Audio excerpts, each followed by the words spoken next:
folks. Welcome to one more edition of Politics and Right. I'm Egberto Willis, your host. Thank you so kindly for being a part of the show.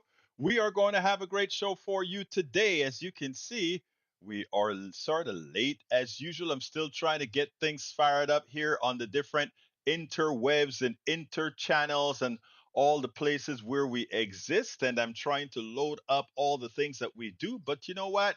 We are going to get it done as I'm speaking right now. We are going to get it done. I am getting it done as we speak right now. How's everybody doing? I trust that everybody's doing fine. Today we had a great show at KPFT.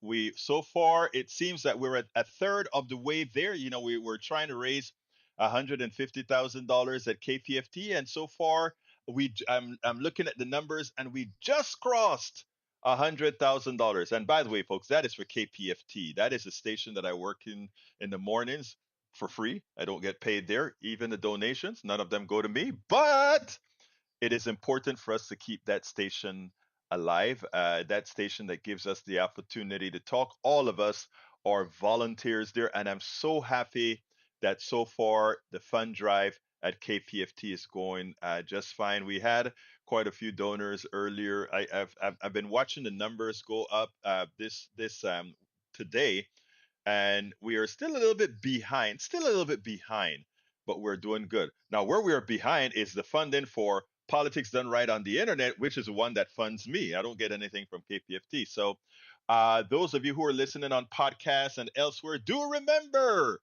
to go to politicsdoneright.com/support to find any way that you can to support our program. We do important work, we do good work. So please do support the program as we need to. I'm still loading all the things that we want to talk about, and I'm going to be able to get functional in a great minute. But anyway, good afternoon, Melanie Keelan from Barcelona, Spain. Good afternoon to my brother from another mother, Bruce Pollard in Kingwood, Texas. And it's 80 degrees today, 44 at the same time last week. Talking about the fluctuations that we get in the weather here. No wonder we have slabs that are broken, weather patterns that give you all kind of trouble. No wonder. Well, that's the wonder, folks. That is the wonder. Anyway, I think I'm at the last couple that I need to get posted, and then I'll be ready to go in full with the program. Where are all my peeps? We have Michael Rudnin in the house from Brooklyn, New York. May Wood in the house from Long Beach, California. And I think I addressed Bruce already. Anyway, let's go ahead and see what's the word of the day. Bruce, what's the word of the day, Bruce, before I get started? You know, in the mornings, we have Jack Van Bibber, who normally has a today's word of the day, or this is what we're going to talk about. You know what? We don't have somebody here that does that. Lee Grant, welcome, Lee Grant from Montgomery County. So I want to somebody to volunteer, and this give us a chance to use the phones too, right? I want somebody to volunteer, or maybe several volunteers take different days to call into the number 281-823-7747 and say, Egberto, this is the wisdom to start the show. Whatever it is that you want to say. I'd love to set up a thing where somebody calls in at the beginning of the show.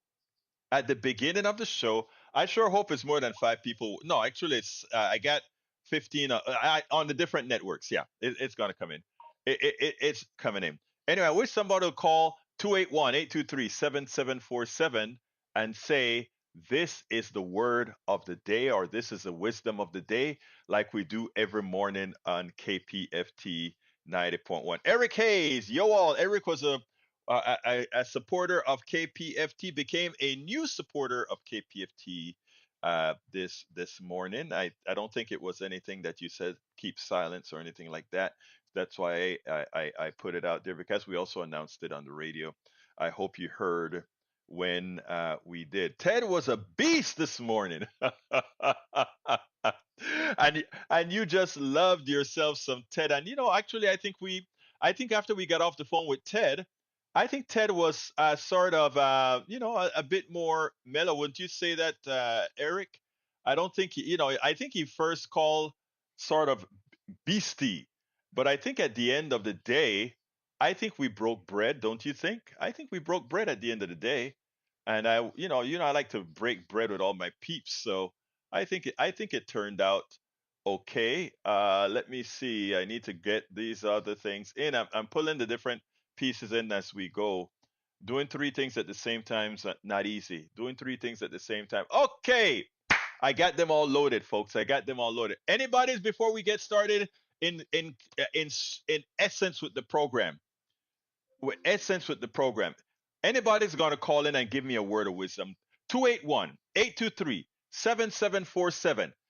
Before we start, give me a call with a word of wisdom. The floor is all yours to give me a word of wisdom. As I wait for a call to give me a word of wisdom, let me read E2247. Welcome aboard. E2247 says, call out U.S. government complicity, phone your MC, demand a permanent ceasefire immediately. I could not agree more. I could not agree more. I don't see my girl in here yet, Miss. Let's see. I don't see her in here. Or UPS. All right. Yvette Avery Herod is not here yet. I usually like to call out Yvette when I see her. All right. Let's see. Who's going to call? 281-823-7747. Again, 281. There we go. We got it. Brother Ray, how are you doing this afternoon? Oh, brother Egberto, I'm just out here in the community doing the work, but I do got a word of wisdom for you if you would like to oblige me. I would love to for you to give our PDR posse a word of wisdom, myself and PDR posse. Well, I believe as these coming elections are coming along, I hear some people say, it doesn't matter who I vote for. Some people might say, well, they're going to do what Oh, you have to get your seat at the table, because if you don't get a seat at the table, you're going to be on. that could not be better words of wisdom. You cut out a few times, but we understand based on the context that you're telling everybody no matter what, you must go out and vote. That is your seat on the table, correct? Yes, sir. Well, look, thank you. So, hey, by the way, Ray, last Saturday I told you I was going to be at the shrine for the Black Madonna for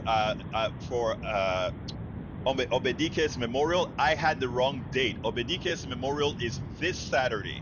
So I'll be at the shrine for the Black Madonna this Saturday. So we can get in touch if you're going to be in that area so that we can, say hi, all that good stuff. All right?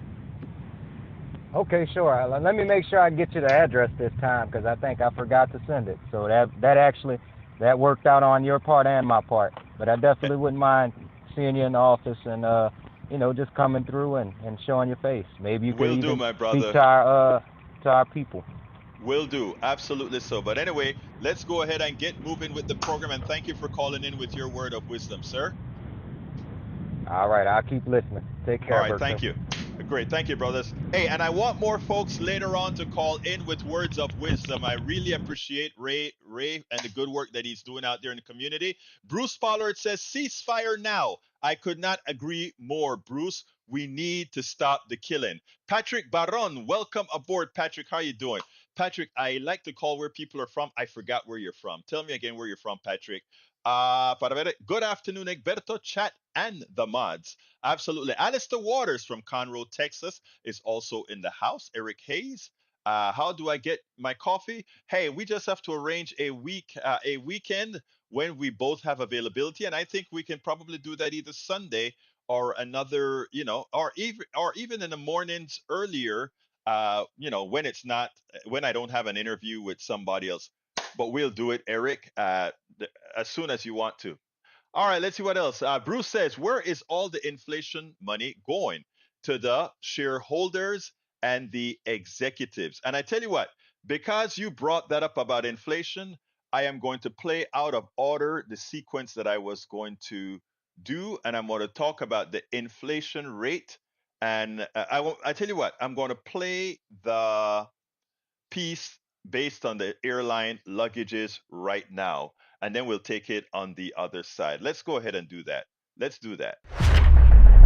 For the longest time, we've been telling you that, as Representative Katie Porter pointed out, most of inflation always comes as a corporate choice, not because they need to raise the price to cover higher costs or anything like that. They simply charge more before they can. What type of the year it is now? It is around spring break. And what do you think these imperialists, these capitalists with no conscience want to do? We're going to sucker all those kids who are going to go to Florida, who are going to go to California, who are going to go to all these places. We're going to get as much money out of them right near spring break. So what do? They raise the rates of luggage. Now, if you're going to put luggage in there, American going to charge you more, and they're all going to eventually charge you more. They're going to give you the semblance of prices going down, but now you're going to pay to get that luggage there and get that luggage back. A choice to simply make a lot more money for their shareholders and executives. That is the definition of inflation. But what did I say inflation should be called right now? Corporate greed rate. So this is how you increase the corporate greed rate. Check this out. It's getting more expensive to travel. For the first time in more than 5 years, American Airlines has raised the price to check a bag. NBC senior correspondent Tom Costello has more. Tom. Good day. Listen, it's no coincidence, right? Airfares dropped over the past 12 months, but American Airlines made $1 billion in revenue just off of their luggage fees last year. So now they're raising those fees. So if you and the family are planning on traveling over spring break, you're going to be booking, you're going to be actually boarding, you're going to be paying more for your luggage. And don't forget, the luggage also goes round trip. Just in time for spring break and effective immediately, American Airlines is charging more to check luggage. $35 for the first checked bag if in advance paid online. $40 if paying at the airport, up from the current $30 baggage fee. The second checked bag will cost $45, a $5 increase. American is also charging more for checked bags to Canada and Mexico. But passengers can avoid the luggage fees if they hold elite status with American's loyalty program, buy a premium class ticket, or use an American branded credit card. So this definitely can impact not only just the average consumer wallet, but it really hits home for families that are traveling with multiple bags. And there's another change. Starting on May 1st, American says customers will only earn frequent flyer points if they buy tickets directly from American or a preferred online travel agency. In an email to customers, American says when you book directly with American, you enjoy the best possible travel experience. To check or not to check has been the debate for years, with many passengers packing everything into carry-ons. So will other airlines follow American in hiking luggage fees? Delta now charges $30 for the first bag. United charges $30 in advance. Alaska and JetBlue just raised their prices to $35. At Spirit, $44 is the cheapest fee, while bags still fly free on Southwest. The airline industry is a copycat industry where usually when you see one airline change a policy, you're likely to see other airlines do the same. As more and more passengers return to travel, airlines are really raking it in terms of baggage fees and other fees. Again, airfares dropped 6% over the past 12 months. Airlines are looking for ways to raise revenue. One way for you to limit how much you pay for your baggage fees, check those bags online rather than at the airport. That could save you at least $5 a bag. Now, folks, let me tell you again, when you guys are seeing what they call, what CNBC and all these other stations call inflation, and then they have you pretty pissed at the government because, oh, look at the government is failing and that's why prices are high. Remember, price hikes are a choice. It is a corporate choice. And therefore, it should not be called inflation. It should be called corporate greed rate. And what is the corporate greed rate? Whatever causes inflation. And that is then the corporate greed index. It is important that we get the narrative correct. It isn't the fault of we the people. The prices are going up because they have pricing power, and they decide because they have pricing power, they will execute it to get maximal performance. And when best to do that? Hey, spring break is coming. Hey, teenagers. Hey, college students. We're going to take your money. So instead of drinking it, you're going to give it to us to take your baggage out there. Folks, think about it. It's the boycott time is about to come. It's time to boycott, and boycott. And I agree wholeheartedly with Brother Rudnin, who says, I really wish we had rail. And you're correct. Rail would have included competitions, and people would say, wait a minute. When I go to the airport, I got to check in. I got to take my clothes off. I got to do all this sort of stuff. And that burns an extra hour at the airport, an extra hour leaving the airport, an extra whatever time it takes to fly. Jump on a train, take off, bingo, it's all over. We need to work on infrastructure of fast bullet trains that are all over the country. That is what we really need. So I am absolutely with you. And to our brother CSAC, I think brother CSAC needs to have a nice instruction day with Professor Richard Wolff. Professor Richard Wolff would teach him the truth about inflation. You see, the way we learn about inflation, the way we learn about healthcare, the way we learn about innovation was completely dictated by the corporations who want us to think a certain way, who want us to be deluded and fooled into believing that we have to do things the way they want to do it to maximize their profits. So to go back to Brother Bruce's statement, which I want to scroll to, I think it came after, was it after the ceasefire? Bruce, let me scroll up. He said, where is all the inflation money going? Bruce, all the inflation money is the monies that the wealthy stockholders and the wealthy the corporate executives decide that they want to take out of your pockets. And what they do, you remember when Biden, with the passage of the stimulus, decided to give people more money? You know what the oil companies did? There was never an oil shortage.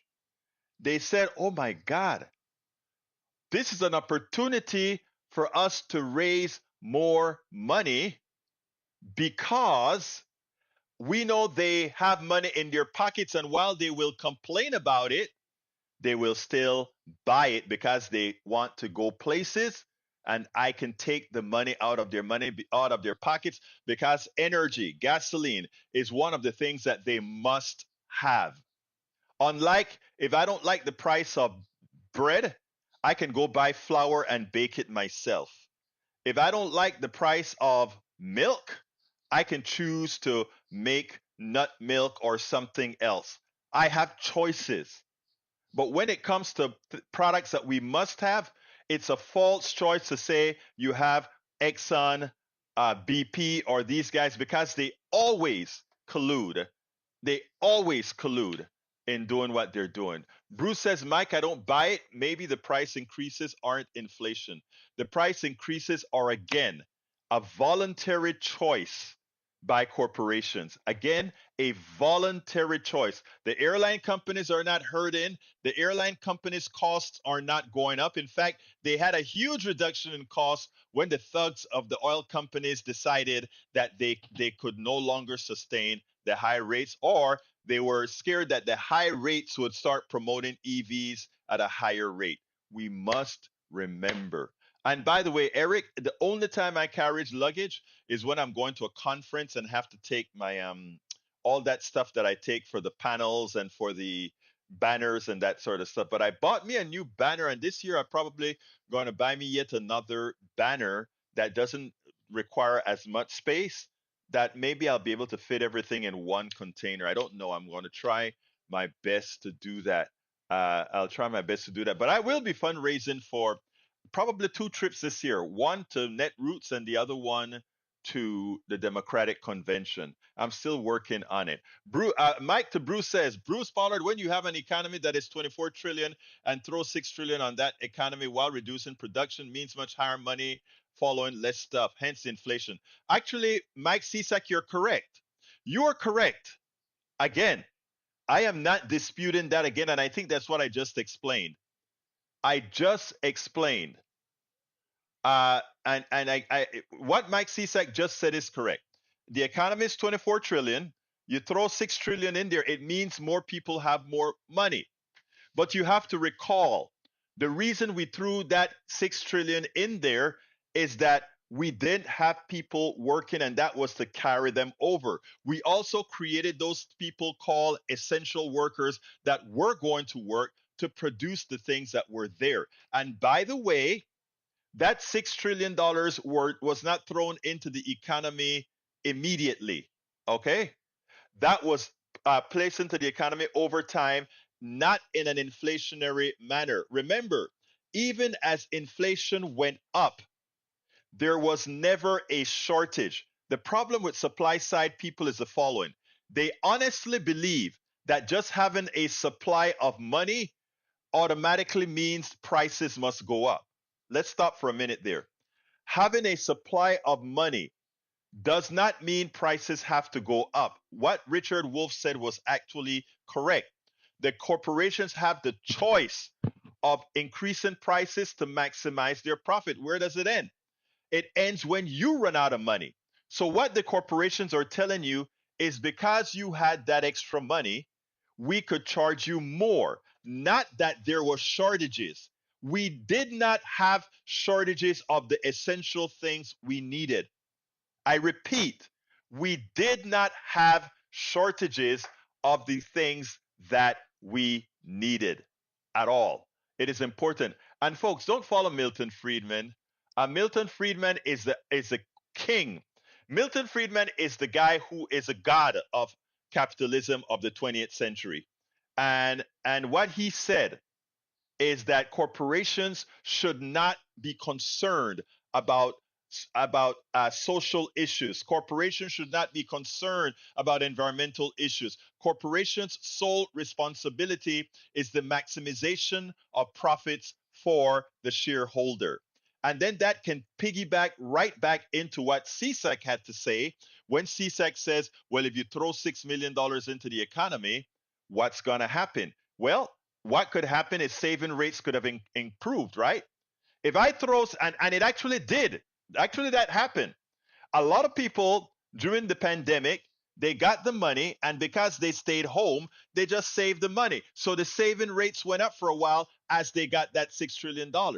But the corporations then said, we could also raise prices to take that money out of the private people's hands. And we do that by raising prices, irrespective of there not being a shortage. And how high can they raise it till people get pissed off and say, well, I can do without. And then that's when they start to drop the prices. Whatever the market will bear. That's an evil concept when it comes to things that you must have. Because the only regulatory power the average American citizen has is when they have the choice of to buy or not to buy. I want you guys to learn that. I want you guys to think about that, because that's the only way we can make sure that we get politicians who don't give us the crap that Milton Friedman spoke about or any of those particular issues. All right, let's go. Ann Arbor. Come on in, Ann Arbor. Who do I have the honor of speaking with? This is Tom C. Tom Zarnick calling. Hey, Tom. How you Hello. doing, my brother? Talk to me. Okay, I was interested in your first video about baggage fees, etc., because Elaine and I took a trip in earlier this month, actually it was last month, on Spirit Airlines out of Detroit. And oh my God! What got me, Spirit was cheap fares. I mean, they were actually quite reasonable. Right. But it's such a nightmare because of all. It's not just baggage fees. We took our own bag. We had one small personal bag. We crammed everything in, so we didn't but they charge you for everything. I'm surprised they don't charge you for going to the bathroom. I think that might be next, but they they charged us. We if you just get the basic fare, there's no reserve seats. You have to pay extra, at least $18 each, and sometimes up to $40 each for a reserve seat. So that adds Right. on.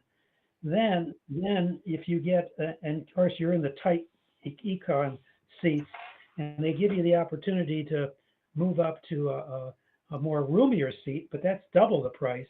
And Right. then if you get when you get to the airport, well, even before you get there, they have these separate lines. You can get on quicker and get faster service, pay extra for that. So there's all these other fees, and then when you get on the plane, they don't provide any water or coffee or anything. It's all everything. Minimum price is $5 per item, and alcoholic drinks are $10 each. And even a bag of chips is $5, a little bag, Wow. or peanuts or whatever. You used to get stuff free, but nothing is free anymore. So it's one thing after another is charging you. So and I don't mind because the price, the overall price wasn't bad, and we did kind of make our reservation. We wanted to sit on the aisle so we could get to the bathroom, whatever. But it's such a nightmare to try to figure it out.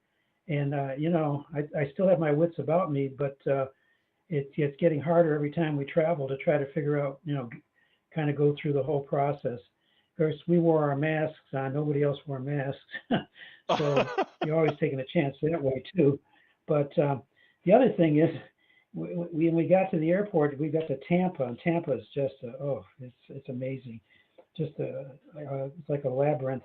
But we rented a car, and we tried to get the most economical car, and we ended up getting, I won't name the company, but it was basically $30 a day, which is kind of the going rate for the cheapest car you can get.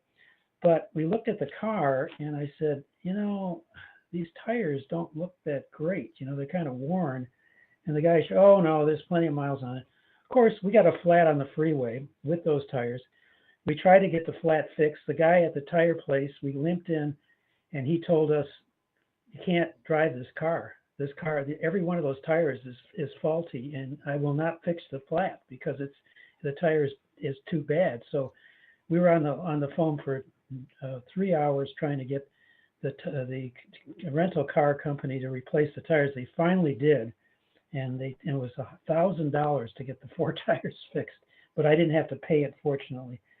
But it's like everything, you got to watch everything. That's the only thing I'd like to say is that if you're going to travel by plane, and it is still the most convenient thing as far as getting there faster, because we drove down to Florida last year, and that was an absolute nightmare.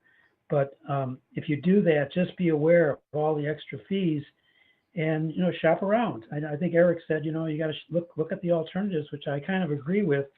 But it's just harder and harder to figure it out. And I think one of the things that Biden tried to do, and other the Democratic Congress people are trying to do, is have transparency as Right. far as these fees, so you know what you're paying, and the taxes and the extra fees, so you can figure it out. So we kind of figured it out and got through it. But boy, I'm telling you, it takes your time and effort, and like I said, having your wits about you to figure it out. The other thing I wanted to mention, and I think I might have posted this last time, was, I don't know if you saw it, but I saw American Fiction the other day, and it is such a great movie. I recommend everybody see that movie. I don't know if, are you aware of American Fiction? Tell me, where do I Okay. find it? What is it about?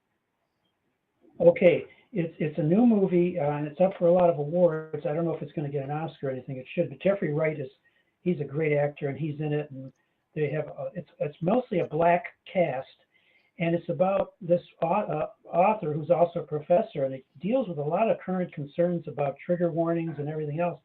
But he gets suspended for using the N-word in class as part of an assignment, and he gets suspended, and so he's trying to get his book published, and he writes books that are not selling very well. So it's kind of funny. He ends up writing a book like a gangster rapper, and And because those are the books they're saying, and it's all about stereotyping. It's about stereotyping black people and people, that are struggling with one thing or another. He deals with his mother, who has to go into a nursing home, and it's all about that and how that's such a pain. And it's just a beautiful movie, and it's about family and relationships. But it's also, the main plot is about him writing this book that finally sells and makes a big fortune for him. But it compromises his principles as an author, and it's all internal struggles to deal with that. And it's amazingly funny. It's poignant. It's dramatic. It's just. Is it on Netflix? A great movie. No, it just came out. It came out a couple months ago. You can see the trailer on YouTube. There's a couple of good reviews on YouTube, and we went. If you go to I don't know what kind of theaters you have down there. We went on a Tuesday, and it was $5 with free popcorn, and we saw the movie, and it was great. I mean, it's well worth I am price. glad you mentioned that. I'm going to look into it to see how I can see it. But look, thank you very much, my dear brother Zarnik, for calling in and letting us know all of this, my friend. Okay, great. Have a great day, and I appreciate your show. Thanks. Thank you, brother. Thank you very much. That was Zarnik. Okay, guys, we have another piece that I have to do on healthcare now, and this has to do with a piece that I did this morning on KPFT. Zarnik, you're going to love this one. Let me play that now, and then we'll take it on the other side. Let me get that set up. There we go. Unsolicited, right here in our studio, Jack gets one of those new type colonoscopy products. I've seen these products advertised over and over on TV. I mean, sometimes in 1 hour, you see that one advertising several times, right? These drugs tests, they charge you a lot of money for these products. So that's a baseline.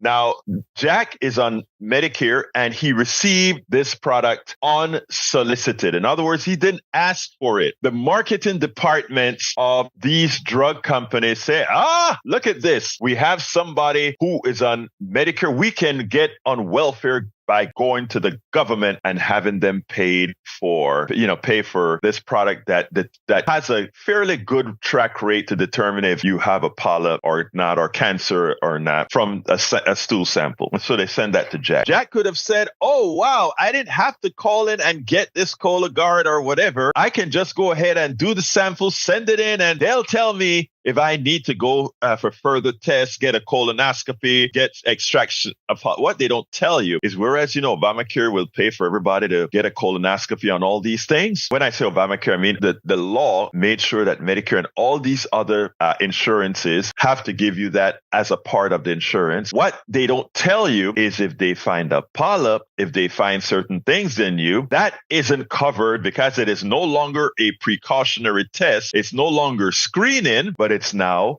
surgery. And guess who knew that? Brother Jack knew that. So Jack said, I'm not messing with this stuff unless for some reason I think I need to. In my case, I don't touch any of these things because I understand that our medical system is a scam. But anyhow, so they do that. Why I want to bring this up, and there is a very old drug that got approved for a new diagnosis, if you will, called Xolair. Anybody who has asthma knows that there's this drug that one of the options that they would give you called Xolair. Its other name is omalizumab. Now, this drug, now that it's going to be prescribed for peanut allergies, etc., will run you about $5,000 a month. That's a list price, $5,000 a month. So we have a drug that if your kid has a peanut allergy, can run up to $5,000 a month. That's $60,000 a year. I want you to know that's, even if I remember correctly, either above or close to the median salary before taxes of Americans. It is crazy. One drug for a peanut allergy. If you have one kid with a peanut allergy, or if you have a peanut allergy, one disease in your family can wipe out your entire monies that you probably don't have after taxes, all that good stuff. There's another drug that came out quite a while. My wife, who has lupus, was a member of the trial program for Benlysta for lupus. In my opinion, right, based on the severity of her lupus and even where her her lupus is right now, I think Benlysta did very little for her. In her case, we have the results. So Benlysta don't even try coming and say, look, you're maligning our drug. No, your drugs for my wife just didn't work. Okay. But I guess it worked for a small percentage of or enough people that they approved this drug for lupus. You know what has worked for my wife? Working out, eating right, and taking the olden days drugs that's been around for over 100 years. That still works, and it has kept her alive for several decades. Now, for this one drug that keeps her alive, she's paying less than $10 a month. Actually, with her insurance, she pays zero. But I'm saying if she were to buy it out of pocket, it would be $10 a month or so. Old drug. Benlysta will cost her over $1,500 to $4,000 a month, depending on insurance companies, etc. Again, a lot of your money. I want to let you know why I'm presenting the case this way. So that was going to cost my wife if she went onto the trial drug. And remember, let me tell you how evil these companies are. When she got off of the trial, there wasn't no offer that says, since we used you as a guinea pig, you can continue using this drug for life because you helped us develop it. There are a lot of people that are on trials, and after the trials are over, it's not like they get the drug for free. A drug that normally from a point of manufacture usually costs pennies per dosage. Nope. At that point, if she was prescribed that drug to use after the trial, she would have had to pay those several $1,000s for the drugs. Let me explain what I talked to Brother Jack about. Whenever we talk about we need a system at least as good as, let's say, what's in England or the Great Britain, what's in Canada, what's in France, what's in Taiwan. Every single one of them, the people live longer, nobody can go bankrupt, and maybe you want to call it socialized medicine. I don't care what you want to call it. The fact that we allow these corporations to put in our minds that having a one entity pay your bill for healthcare and having your government realize its investment in healthcare, because your government, we the people, we constantly initially develop these drugs, whether it be research at a university or the documents and research capabilities that these universities have given to private corporations from which to develop the drugs. The education of the people who work at these corporations who then develop these drugs from the technology and knowledge they had gotten from being in a public university. You paid for it. And then you come out and you pay for these bills. We have got to be out of our minds to let them convince us that saying, you know what, you guys have been unable to give us a product at a price that doesn't bankrupt us, at a price that doesn't take all our disposable income and more. If you guys can't do it, it means the private sector has failed. And what I'm saying right now in healthcare, based on everybody's concern because of what our healthcare costs and because of the outcomes relative to other industrialized countries in the world, our healthcare system is a failure. We can have the best technologies on the planet, which we do. We have the best technology on the planet, but the marketing and the capitalism that drives the marketing of the drugs is such that it makes it a failure. And until we as a society, until we as people stop being snowed by corporations indoctrinating us, lying to us, having us believe fallacies, what we've earned, what we've deserved, and that is allowing them to mess with our minds such that when a Jack comes out and says, yes, I do believe we need a single payer system. Yes, I do believe we either tell drug companies that any research that was built on prior research from public universities, etc., we the people get a piece of the action. You know what that means? If they want to charge $1 million for a drug, let them. We tax it right back out of them and make sure the drugs are available to people. People, we have to smarten up. The only solution to our healthcare problem, it's a mathematical solution, a single payer system. Also, the drug sector, the ones that invent drugs, aren't really the inventors of the drugs. The drugs are invented from the knowledge that you have paid for to the people at these universities who have developed these drugs and worked for companies who are a failure in delivering you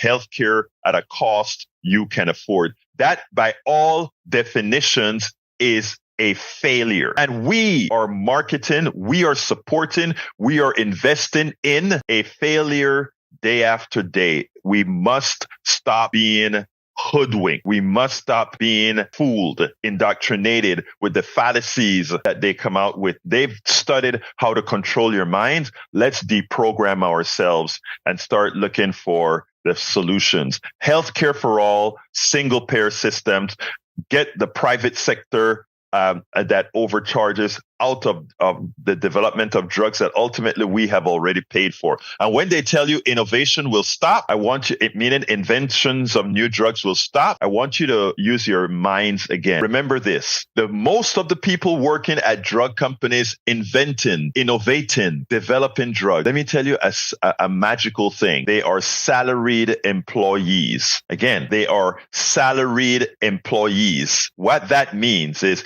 when that drug gets developed and they overcharge for the drugs and you go to Wall Street and you see all the great profits that these guys are making, it's not the salaried employees that are profiting from that, even if they have stock options, because relative to what the executives and the shareholders are going to make from that profit, it proves to you the lie that is, we need to have these high prices to create innovation. That is not true. That is provably false if we decide to open our minds to learn. We spend a lot of time deconstructing the news, trying to parse it into a form that everybody can understand. We try to find those little nitpicks where it flies above the fray, etc. If you really like these videos that we do, I want to ask a big favor. Please go ahead. Number one, subscribe to our channel. And number two, please join if you can. Thank you so kindly for watching. Keep watching. Please remember to share. We must populate the entire internet with our progressive message, a message that we know is what most Americans say that they want. So help us, please join. Absolutely, absolutely, absolutely, my dear friend. So, I mean, that wasn't the story that I was supposed to do this morning at KPFT, and I cleaned it up from what I did in the morning live, right? But when Jack said, "Hey, Berto, I didn't get your newsletter. I hope everybody else got my newsletter." But he somehow he didn't get it. I told him to look in his junk mail, but he said, that just showed up at his office. So I want you guys to understand something. Think about this.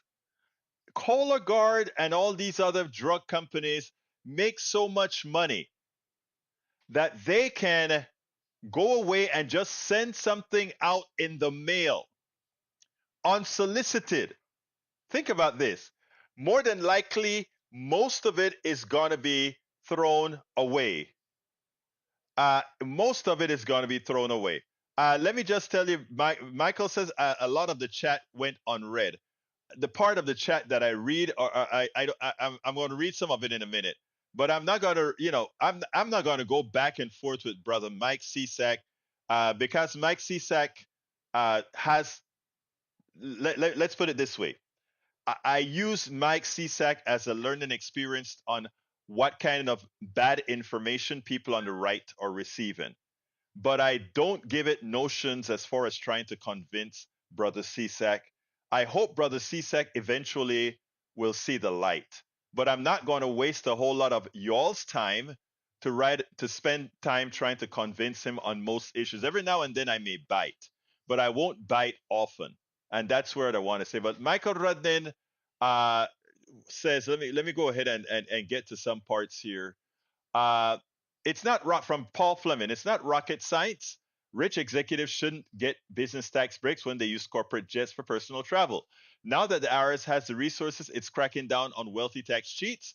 P.S. Republicans in Congress want to help the rich with IRS funding cuts. That's what they do. Michael Ronan says, Mike C. Milton Friedman is a Chicago school libertarian economist who couldn't understand what externalities were. You want a video rebuttal? Here, try this one. Poor. This guy went through. Look, these are things that Mike Cisak doesn't know because he doesn't read a whole lot of other things, right? But Milton Friedman and the Chicago boys destroyed Chile, the economy in Chile, and I could name you economies after economies that these guys went into and destroyed with that that crap about that capitalism, unfettered crap that they talk about. And they've caused the deaths and murders of a lot of people in the process. That's about talk about Pinochet and all these others. Okay, I wish more people would just do a tad bit of reading. A good book to read is one called The Shock Doctrine by Naomi Klein. Everybody should read The Shock Doctrine by Naomi Klein. I spent some time talking to her about that book when she was we met in Las Vegas, Nevada. We were campaigning for Bernie Sanders, and I was doing some campaigning in Spanish for Bernie in the Latin neighborhoods. So you need to read that book. Then we can talk. All right. Paul Fleming says, Lara Trump, when I become co-chair of the Republican Party, I will make sure that every penny of every dollar donated to the RNC is going to Trump's campaign. And those silly people can't realize, what about the other people's campaign? What about the other people that are running's campaign? All right, it's crazy. All right, let's see. Mike Cisak says, Michael Run, the amount of stuff from China that we normally buy almost came to a halt over the last couple of years and hasn't recovered. With inflation, people aren't buying as much either. Look, China is having its own problems right now. But as far as it's because if people want the products, they will come again, because unlike supply side economics, which is a failure. Remember, supply side economics says a few people decide what most people are going to like. That's supply side. I present the supply, the demand will occur, right? Demand side economics says, let's see what people want. And when we see what people want, we know what to build. It's democratic. Unlike supply side, which is patriarchal, supply side, which is more communist, if you will, not communist, but dictatorial, fascist, if you will. So understand these different words before folks start throwing them out here and there. Michael Ronan says, Michael C wants to talk about China and production. Okay, your boy messed it up way more than anything Biden did. Politico. America's trade gap soared under Trump. Final figures show the combined U.S. goods and services trade deficit increased to $679 billion in 2020, compared to $481 in 2016. The year before Trump took office, the trade deficit in goods alone hit $916 billion, a record high and an increase of about 21% from 2016. Look, Trump has always been a failure at everything that he has done. What he's good at is marketing and telling folks, hey, I did this. And because he knows that most people won't do a whole lot of research, that's why it works. Okay, I want to play something about Fani Willis, and then that will be the last video. Let's check that out, and then we'll take it on the other side. MSNBC journalist Katie Phang, she did the best analysis after Fani Willis gave her speech, after her father as well testified, etc., and showed how silly the entire hearing really was. The fact of the matter is, well, I tell you what, let's go ahead and listen to what Katie Phang had to say, and then I have a few choice words that I want to say after this little segment. This is the reason why we had an evidentiary hearing.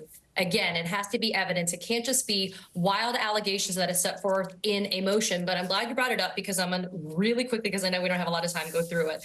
They allege that Fani Willis specifically awarded the contract to Nathan Wade. Well, we heard from Roy Barnes today that, in fact, she went to Roy Barnes first before she went to Nathan Wade. They said that she's had private financial gain. No, we've heard that she paid her own way and she did not have any private financial gain. They said that she didn't appoint the most qualified person. Judge McAfee said, we're not even going to deal with qualifications because that's not an issue. They said that she doesn't protect the public interest. I don't know about you, Lawrence, but a RICO indictment with 19 co-defendants sounds like the interest of the public is being protected. And last but not least, they kept on saying that she had a financial interest. Where's that financial interest? Zero evidence that's been provided that would say that her financial interest has been realized. In fact, Roy Barnes himself said, too, This job as special prosecutor, you don't make enough money here.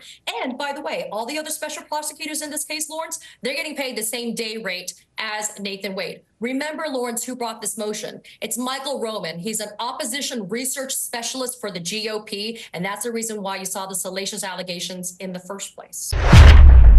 So as it turns out, they could find nothing that made it seem what she did was actually wrong relative to the case. Now, let's be clear here, folks. Here's a reality many don't want to talk about. Numero uno, it is quite often that people meet their lovers, have romantic involvements with people that they work with. That's just something that happens, and it's nothing special, nothing that should drive any real thoughts. I mean, you think about the average person when they try to make it seem like Fani Willis did something so wrong. I want you, and even the journalists that are on TV, the pundits on TV, they're making it seem like this is something such out of character because he's working on the case with her. When we do know that in the political realm, in the business realm, in all these different realms,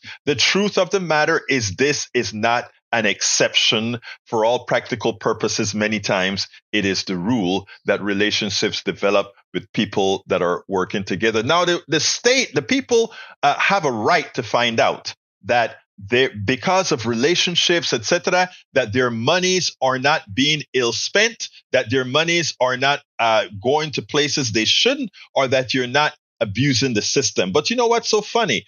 I mean, all over Washington, all over cities, right?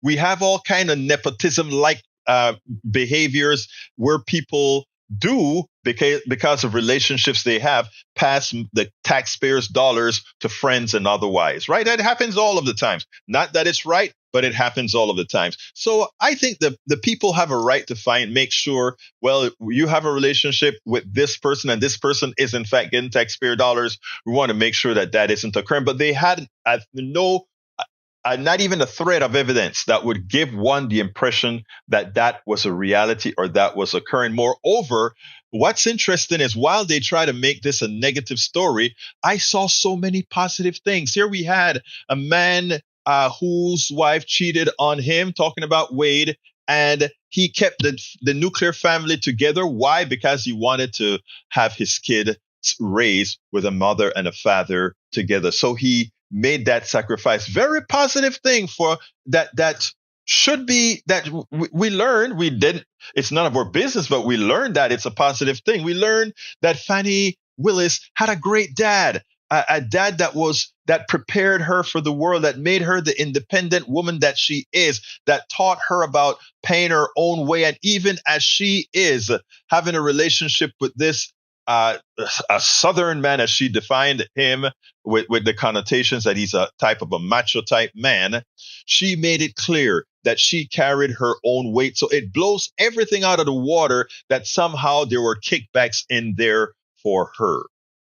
Again, they completely fell on their face attempting to do what they always do, and specifically to women like Fani Willis. So let's be clear. Katie, Phang, thank you for encapsulating that in such a tight just over a minute segment, because I think that is what America needs to hear, what the truth really is.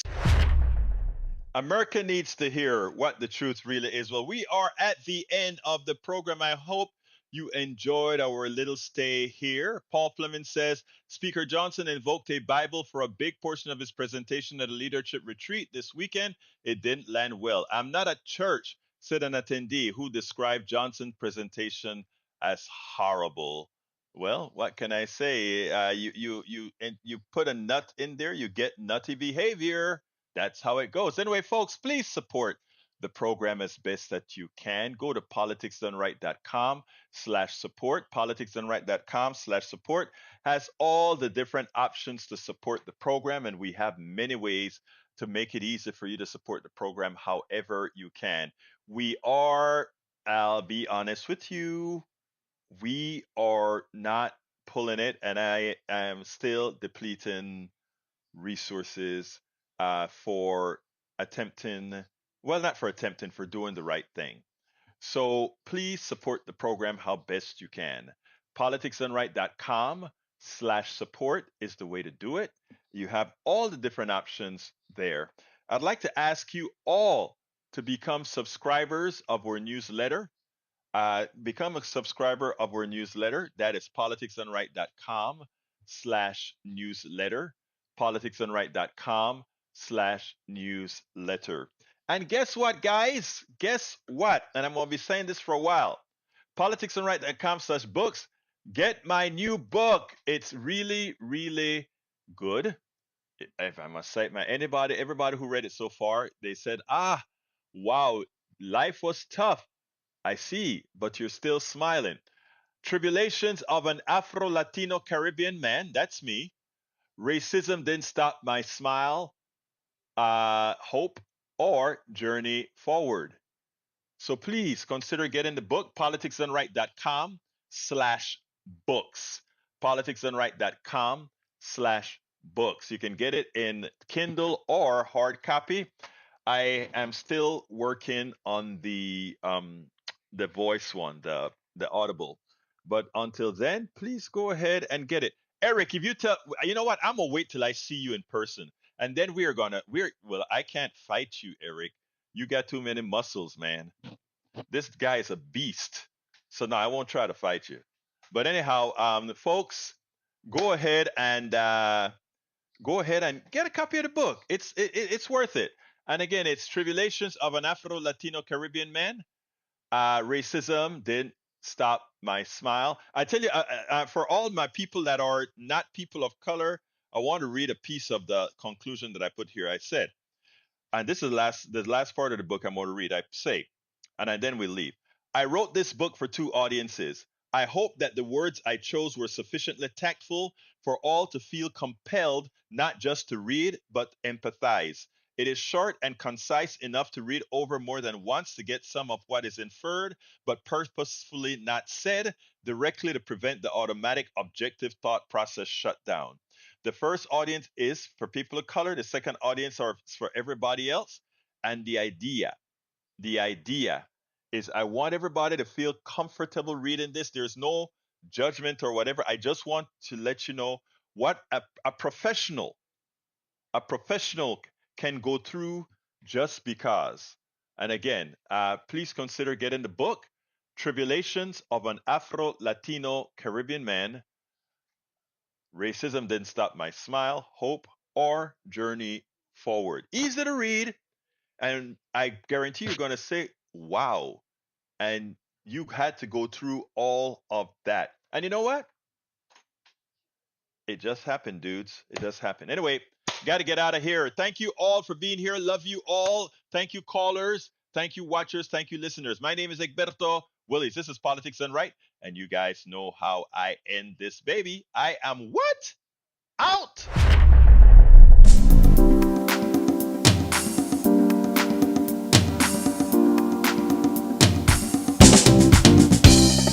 Welcome to Politics Done Right. I am your host, Egberto Willis. This is a progressive program that will take the mystery out of politics. This is the program that will encourage you to make sure government becomes we the people. Whether you are liberal, progressive, conservative, or otherwise, you get to air your point of view. We are an independent media outlet that, unlike mainstream media beholden to corporations, we only owe allegiance to you. Remember, you can also send me a tweet at EGBERTOWILLIES. That is at Egberto Willis. Let us engage. It is Politics Done Right.